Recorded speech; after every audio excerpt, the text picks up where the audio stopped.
Hello friend, मैं अभिषेक शर्मा आपका technical classes में स्वागत कर रहा हूँ। और आज अपन यहाँ पे बात कर रहे हैं आपके सामने एग्जाम्पल नंबर 4.15 की। तो क्या है 4.15 example? A steel bolt of 500 mm length and 18 mm diameter passes coaxially through a steel tube of the same length and 20 mm diameter and 30 mm external diameter. The assemble is rigidly fixed at the both end by the washer. If one of nut is tightened through 45, find the stress developed in the steel bolt and steel tube.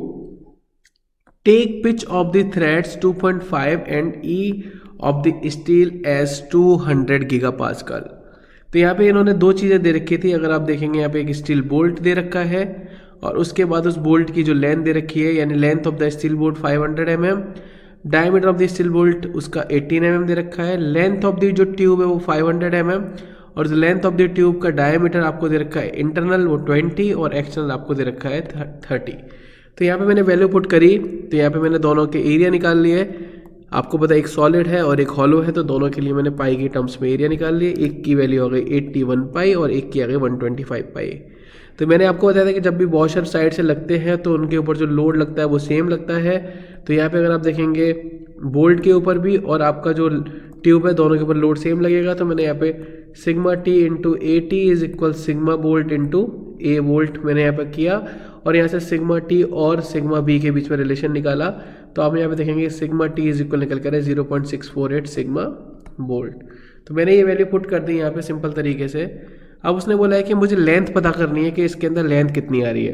तो सबसे पहले देखेंगे decreasing length कितनी हो रही है और फिर देखेंगे अपन इंक्रीजिंग लेंथ कितनी हो रही है।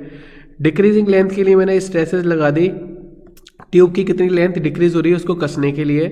तो आप यहाँ पे नोटिस करेंगे कि यहाँ पे पी एल ओवर ए ही होता है और पी ओवर ए की वैल्यू मैंने यहाँ पे सिग्मा टी लगा दी। तो यहाँ पे सिग्मा टी की टर्म्स में वैल्यू निकल के आ गई।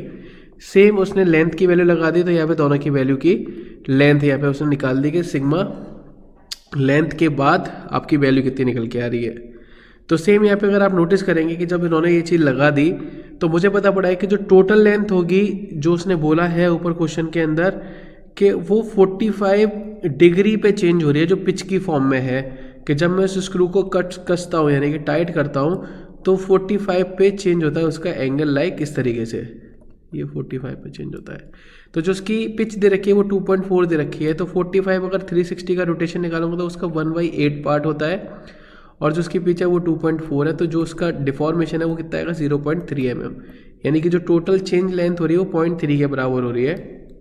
तो जो 0.3 लेंथ है, मैंने दोनों लेंथ जो आपकी कंप्रेसिव और टेंसाइल लेंथ है मैंने उसको ऐड कर दिया, वैल्यू रख दी, और यहाँ से सिग्मा बी की वैल्यू निकली मेरी 72.8 मेगापास्कल। और सेम अगर मैं 0.648 का मल्टीप्लाई कर दूंगा तो सिग्मा ट्यूब की वैल्यू निकल के आ जाएगी मेरे पास कितनी 47.2 मेगापास्कल। तो सिंपल प्रॉब्लम है, पर आपको इस प्रॉब्लम से समझना चाहिए क्योंकि एग्जाम में अगर ये प्रॉब्लम आती है तो आपको बेसिक चीज़ें समझनी होगी कि इस टाइप के क्वेश्चन के अंदर अपन को कैसे सॉल्यूशन निकालना है। अगर वीडियो समझ में आए तो प्लीज़ लाइक ज़रूर करना, शेयर जरूर करना। Thank you for watching guys, thank you so much.